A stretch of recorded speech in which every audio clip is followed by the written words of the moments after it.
Mister অভিনব, আপনি এত অবহেলা কিভাবে করতে পারলেন? টেস্ট ডিজাইনে নীল আগারওয়ালের নাম লেখা আছে। ওটা আমার স্ত্রী অবনী তৈরি করেছে।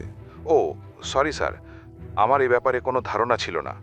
আপনি নিশ্চিন্ত থাকুন, আমি এখনই গায়ত্রী দেবী ও নীল আগারওয়ালের সঙ্গে কথা বলবো। গায়ত্রী দেবী আর নীলের জন্যই আজ আমার স্ত্রীর চোখে জল। আমি এই অবহেলা কোনোভাবেই সহ্য করব না। ওদের পাশাপাশি যারা যারা এতে জড়িত তাদের সবাইকে যত দ্রুত সম্ভব খুঁজে বের করুন।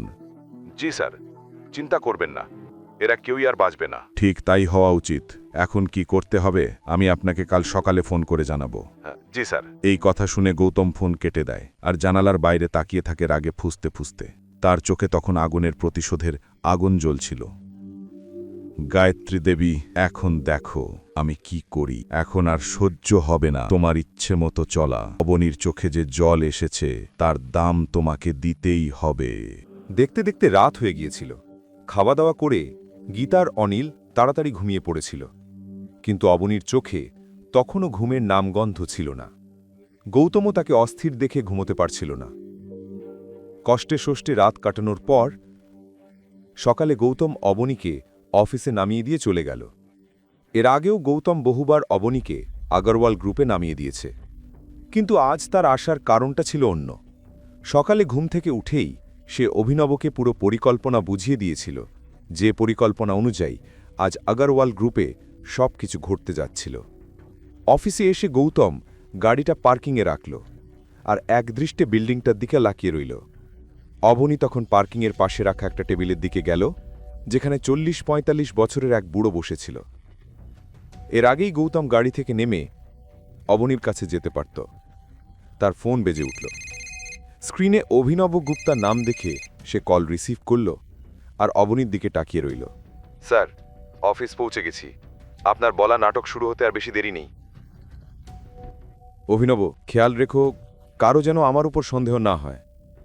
স্যার, আপনার বলা প্রতিটা কথা আমি ভালো করে বুঝে নিয়েছি। Trust me, I will not let you down. Good. এরপর গৌতম সঙ্গে সঙ্গে কলটা কেটে দিল আর গাড়ি থেকে নেমে অবনীর দিকে তাকিয়ে রইল। অবনীর মুখে তখনও গায়ত্রী দেবীর ভয় স্পষ্ট ছিল। গৌতম বলল, অবনী, দাদিশার কথা বেশি ভেব না। সত্যি বেশি দিন লুকিয়ে থাকে না। দেখো, দাদিশা তোমাকে ছাড়া ওই কন্ট্রাক্ট সাইন করতে পারবে না। তুমি এই প্রজেক্টের অংশ না হলে আগরওয়াল গ্রুপও অবতার গ্রুপের সঙ্গে পার্টনারশিপ করতে পারবে না। গৌতমের কথাগুলো অবনী তেমন গুরুত্ব দিল না। এর আগে সে কিছু বলার আগেই সামনে থেকে নীল আসতে দেখা গেল। নীল এসে অবনীর দিকে মাথা থেকে পা পর্যন্ত তাকাল। ও, গতকালের কাণ্ডের পরও আজ তুমি অফিসে চলে এসেছ, তাও আবার ওই লুজারের সঙ্গে। কি দেখছ? নিজের বসের সামনে এত অহংকারে দাঁড়িয়ে থেকো না। বস তুমি? নিজের মুখ আয়নায় দেখেছ কোনো দিন? বেশি কথা বলো না, এখনো কন্ট্রাক্ট সাইন হয়নি, তাই বেশি ভেসে বেরিও না, নাহলে মুখ থুবড়ে পড়বে। এ কথা শুনে নীল চশমা খুলে গৌতমের চোখে চোখ রেখে তাকিয়ে রইল। এই যে এসেছে আমার বোনকে ন্যায় দিতে তার অকর্মা স্বামী। নীল বলল, তোমার কথায় ভয় লাগছে, তুমি জানো আমাকে। চিন্তা করো না, কন্ট্রাক্ট তো সাইন হবেই, তাকে কেউ থামাতে পারবে না। চেয়ারম্যান আসছেন, সব ফর্মালিটি হয়ে যাবে। এ কথা বলে সে অবনীর দিকে তাকিয়ে হেসে বলল, তোমার ডিজাইনের জন্য থ্যাংক ইউ। এ কথা শোনা মাত্র গৌতমের ধৈর্যের বাঁধ ভেঙে গেল। সে নীলের কলার ধুয়ে ফেলল। অবনী সঙ্গে সঙ্গে গৌতমকে পিছিয়ে দিল। সে জানত নীল কত বড় গুন্ডা। নীল পিছিয়ে এসে নীলের জামা ঠিক করল আর হেসে অফিসের ভেতরে ঢুকে গেল। গৌতম একদৃষ্টে তাকিয়ে রইল তার পিছু পিছু। আর কিছুক্ষণের মধ্যে অবনীর সঙ্গে সেও ভিতরে ঢুকে গেল। আগরওয়াল গ্রুপের ভেতরে ঢুকেই গৌতম ওয়েটিং রুমে গিয়ে বসে পড়ল আর অবনী কনফারেন্স রুমের দিকে রওনা দিল, যেখানে আজ নীলের কন্ট্রাক্ট সাইন হতে যাচ্ছিল।